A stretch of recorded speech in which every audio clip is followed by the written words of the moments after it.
Noong unang panahon, may isang hari na walang anak. Sa kabila ng maraming pagsubok, panalangin at mga ritual, hindi pa rin siya nabiyayaan ng isang anak na lalaki. Isang araw may lumapit sa kanya at nagsabi, "Kung mag-aalay ka ng isang batang mula mismo sa iyong kaharian, ikaw ay pagkakalooban ng isang anak." Nagustuhan ng hari ang ideyang iyon. Isip niya, "Sinubukan ko na ang lahat at wala namang nangyari. Susubukan ko rin ito."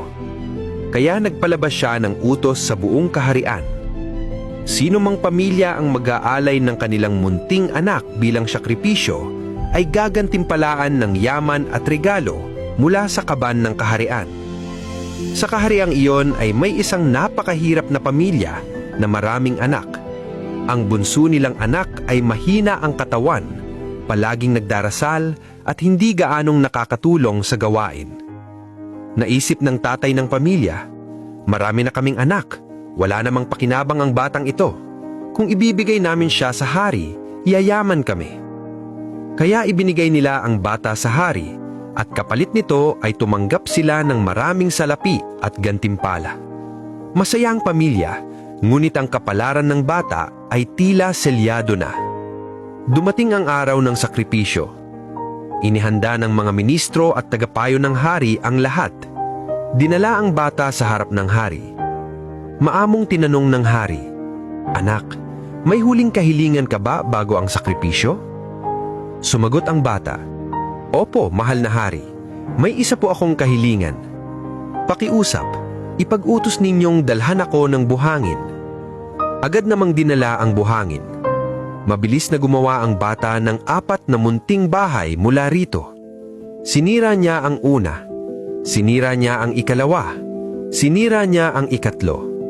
Pagkatapos, naupo siya sa harap ng ika-4 na bahay, nagtiklop ng mga kamay, at taimtim na nagdasal ng nakapikit ang mga mata. Nang natapos, sinabi niya, "Ngayon po, maaari na ninyo akong isakripisyo." Nagulat ang hari at ang kanyang mga tagapayo. Puno ng takot at pagtataka, tinanong ng hari, "Ano ang ibig sabihin nito? Ano ang ginawa mo sa mga bahay na iyon? Isang ritual ba ito laban sa akin? Ipaliwanag mo." Kalmadong sumagot ang bata, "Gumawa lamang ako ng 4 na bahay at winasak ang 3. Hayaan po ninyo akong magpaliwanag. Ang unang bahay ay para sa aking mga magulang. Tungkulin nilang protektahan ako, ngunit ipinagbili nila ako kapalit ng pera, kaya winasak ko ang kanilang bahay. Ang ikalawang bahay ay para sa aking mga kamag-anak.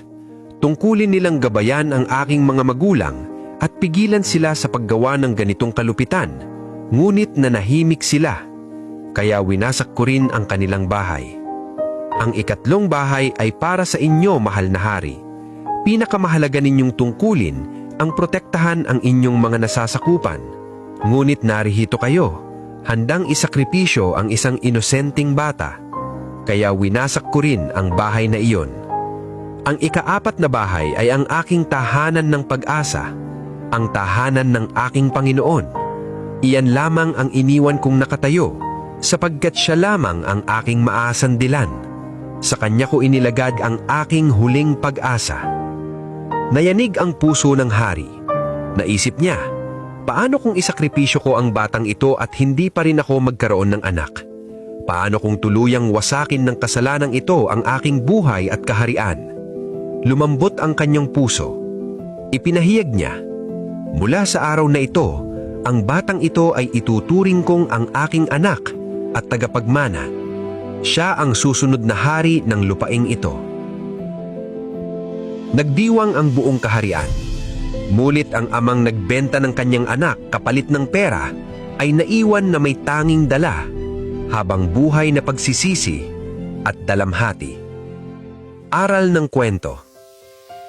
Kapag ipinagkanulukan ng mundo, kapag iniwan ka ng sarili mong pamilya at ng mga pinuno, tandaan mo ito, ang Diyos lamang ang hindi kailanman tatalikod sa iyo.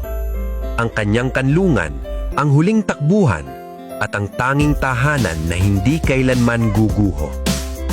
Kapag inilagay natin sa Kanya ang ating huling pag-asa, kaya niyang gawing layunin ang ating sakit, at gawing pagpapala ang pagtanggi. Kung ang kwentong ito ay tumimos sa iyong puso, magkomento ng naniniwala ako at ipagdarasal kita. Naway maging kanlungan mo ang makapangyarihang Diyos kapag ang mundo ay tumalikod sa iyo. Naway protektahan ka kapag ikaw ay iniwan, palakasin ka kapag ikaw ay nanghihina, at gawing mas dakilang layunin bawat sakit sa iyong buhay. Naway gabayan ka ng kanyang pagpapala at itaas ka higit sa iyong inaakala. Sa makapangyarihang pangalan ng Diyos. Amen.